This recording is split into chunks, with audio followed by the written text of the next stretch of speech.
While denying that criminals are being paid to keep the peace and turn in some 30 guns last week, the People's Action Movement is not opposed to such an initiative. Both Deputy Prime Minister and People's Action Movement leader Sean Richards and Chairman of the party John L. Powell say that if indeed gunmen were paid to turn in their guns, then so be it, if it means keeping the peace of the country. But if there was an incentive, look, you bring an illegal firearm, we give you X. I would support it because there's 30 less guns on the street. And when you look at the guns, there's some big machine gun and shotgun and thing. I am happy. So if that is the case, continue to do it. Thank God we have a fiscally responsible government that can support such a notion. But the fact of the matter is, whether there's an amnesty program or not, the work of the law enforcement authorities is reaping benefits. We are seeing improvements. Look at the crime rate, look at the murder rate. We now have 30 less guns off the street. I can't see who would want to argue against that. But even if someone has been paid to turn in a firearm,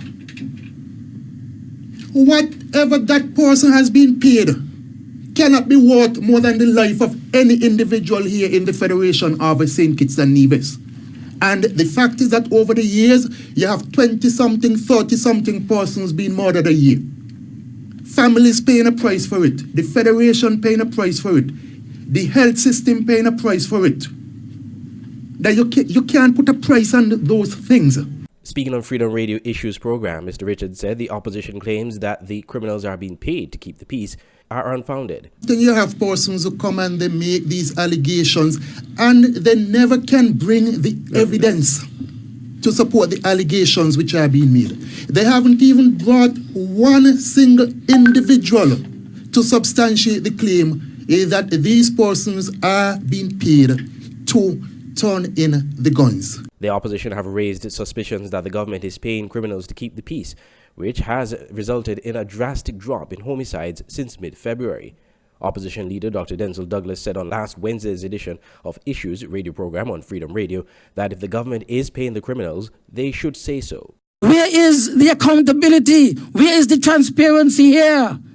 Why is it that this program is not being known to the general public as other programs are known, especially when it is to alleviate, I should say, crime and criminal activity here in our country? We demand answers with regard to this particular program. And we need to know what is the budget. I'm Audrey Huey for SKN Newsline.